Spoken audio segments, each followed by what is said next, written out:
Hello दोस्तों, स्वागत है आपका मेरे इस यूट्यूब चैनल कुमार कॉन्सेप्ट पे। ये क्लास आईएएस पीसीएस और समीक्षा अधिकारी के लिए बहुत इंपॉर्टेंट क्लास है। तो इस क्लास को आप ध्यानपूर्वक सुनिएगा, जिसमें हम लोग आज पढ़ेंगे भारतीय शासन व्यवस्था। ठीक, भारतीय शासन व्यवस्था और भारत की शासन व्यवस्था की प्रकृति कैसी होनी चाहिए, भारतीय शासन की प्रकृति कैसी होनी चाहिए। जैसा कि मैंने पिछली क्लास में आपको बताया था, राज्य या राज्य व्यवस्था की अवधारणा को स्पष्ट किया था। इसी क्रम में हम आज जो भारत की शासन व्यवस्था है, इसकी प्रकृति है, भारतीय शासन की प्रकृति कैसी होनी चाहिए, इसके बारे में हम लोग डिस्कस करेंगे। और इसी प्रकार से इस कॉन्सेप्ट को मैं क्लियर करते हुए आप लोग को भारत के संविधान के अनुच्छेद 1 से लेके 395 और जो अनुच्छेद और आगे बढ़ के हैं 450 के लगभग, जैसे 448 जिसमें कुछ हो गए हैं, जोड़ के बढ़ गए हैं, उसको मैं बताते हुए चलूंगा। और 22 भाग हैं, अनुसूचियां जो हैं, वो सारी चीजें डिस्कस करूंगा। लेकिन फिलहाल आज की क्लास हम लोग पढ़ेंगे भारतीय शासन की प्रकृति क्या होनी चाहिए। तो ये क्लास बहुत इंपॉर्टेंट होने वाली है, तो इसको ध्यान पर सुनिएगा आप लोग। तो मैं आज कहूंगा कि भारतीय जो शासन की प्रकृति है, ये लोकतांत्रिक शासन व्यवस्था और कल्याणकारी शासन व्यवस्था, दो चीजों में डिवाइड है। तो जैसा कि आप लोग यहाँ देख सकते हो, मैं लिखा हूँ लोकतांत्रिक शासन व्यवस्था और कल्याणकारी शासन व्यवस्था। तो अब लोकतांत्रिक शासन व्यवस्था क्या होती है, इसको समझने के लिए इसमें हमें ये जानना पड़ेगा, इसमें क्या होती है, जनता जो होती है सर्वोच्च होती है। क्या होती है, जनता सर्वोच्च होनी। भारतीय शासन की प्रकृति क्या होनी चाहिए, तो लोकतांत्रिक शासन व्यवस्था, जिसमें जनता क्या होती है, सर्वोच्च होती है। अब जनता को कैसे हम लोग समझेंगे कि जनता कैसे सर्वोच्च होती है। जनता का शासन होता है, जनता के द्वारा शासन होता है, जनता के लिए शासन होता है। तो इसको 3 भागों में मैंने डिवाइड किया है। तो पहला है कि जनता सभी निर्णय सर्वोच्च शक्ति के साथ जनता ही लेगी, अर्थात जैसे लोक प्रभुता कहेंगे, हम क्या कहेंगे, लोक प्रभुता। और जनता के द्वारा शासन, अब जनता के द्वारा शासन कैसे आप करेंगे भाई, कोई राज्य वहां पे शासन व्यवस्था हमें चलानी है, तो जनता में वो निहित है। लेकिन जनता के द्वारा शासन कैसा होता है, शासन 2 प्रकार से होता है। एक प्रत्यक्ष शासन व्यवस्था होती है, एक अप्रत्यक्ष शासन व्यवस्था है। तो प्रत्यक्ष शासन व्यवस्था भारत में नहीं है, क्योंकि प्रत्यक्ष वैसा हो भी नहीं पाएगा, क्योंकि प्रत्यक्ष शासन व्यवस्था में आप जनता को जनसलाभ के हिसाब से, जन समूह के हिसाब से काम करने लगेंगे, तो ऐसा दिक्कत आएगी होने में। लेकिन अप्रत्यक्ष शासन व्यवस्था है, जिसे हम प्रतिनिधि का शासन कहते हैं, प्रतिनिधियों का शासन। मतलब जनता अपने प्रतिनिधियों को, जैसे जनता जो होती है विधायक और सांसद चुनती है, फिर ये वहां पर प्रधानमंत्री जो होता है चुने जाते हैं संसद में, जो उस हिसाब से ये शासन प्रणाली काम करती है। तो जनता अपने प्रतिनिधियों के द्वारा शासन का कार्य चलाती है, अर्थात निर्माण और क्रियान्वयन की शक्ति किसमें होती है, जनता में। अब कोई जनता विधायक अपने क्षेत्र से आप चुने, वो जाके विधानसभा में बैठा, तो आपका प्रतिनिधित्व वो कर रहा है, आपका प्रतिनिधि है। फिर वो कानून बनाएगा, आपकी समस्याओं को समझेगा, तो वो किसके लिए कर रहा है, जनता के द्वारा ये चुने गए हैं प्रतिनिधि।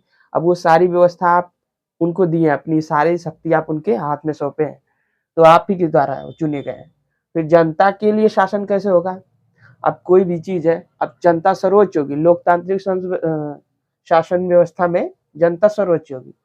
फिर जनता के लिए शासन कैसे होगा, शिक्षा, स्वास्थ्य, आवास और पेयजल, स्वास्थ्य वातावरण, ठीक, स्वस्थ वातावरण, दवा। अब ये सब चीजें हैं जनता के लिए हमें चाहिए। तो कभी कभी क्या होती है, सरकारें जो होती है आप देखेंगे कि ये सारी मुहैया चीजें नहीं करा पाती है, तो आप कैसे वहां पे काम करवाते हैं, तो उसमें दबाव एक डाला जाता है। दबाव कैसा दबाव होना चाहिए, आप एक विरोध की स्थिति, मतलब विरोध करके, जैसे जनता का आप वहां विरोध करेंगे, प्रदर्शन करेंगे, हड़ताल करेंगे, चुनाव में नई आप देखेंगे चुनाव जब आएगा, तो आप जो सरकार आपसे, जिस सरकार से आप खुश नहीं है, तो उसमें नई दल की सरकार को आप चुनेंगे, जिससे कि आपका हित हो। तो ये जनता ही सर्वोच्च है भाई, क्योंकि जनता ही चुन रही है। आप 5 साल देख लिए इनको, अगर ये सही नहीं, आपके साथ सही व्यवस्था नहीं उपलब्ध करवा पा रहे हैं, तो आप अगली सरकार चुन सकते हैं। तो इसमें जनता के लिए शासन व्यवस्था होती है, ठीक। और ये इसमें जनता ही सर्वोच्च होती है, किसमें? लोकतांत्रिक शासन व्यवस्था में। इस शासन व्यवस्था को अब ये भारत में है, ठीक। और कल्याणकारी शासन व्यवस्था की अवधारणा क्या होती है? अब हम यहाँ पे करेंगे कल्याणकारी शासन व्यवस्था। अब भारत में जैसे शिक्षा, स्वास्थ्य, आवास, पेयजल, स्वस्थ वातावरण, ये सभी सुविधा जो होती है मुफ्त में उपलब्ध कराए। कौन कराए? राज्य, ठीक। इसे हम इसका विकास करें, ठीक। इसे हम क्या कहेंगे? कल्याणकारी। जैसे दवा, आप प्राइमरी सेक्टर में जाएंगे, जैसे प्राथमिक स्वास्थ्य केंद्र में जहाँ सरकारी चीजें हैं वहां पे, और प्राथमिक स्कूलों में 6 से 14 वर्ष में लड़कों को निःशुल्क और अनिवार्य शिक्षा दी जाती है।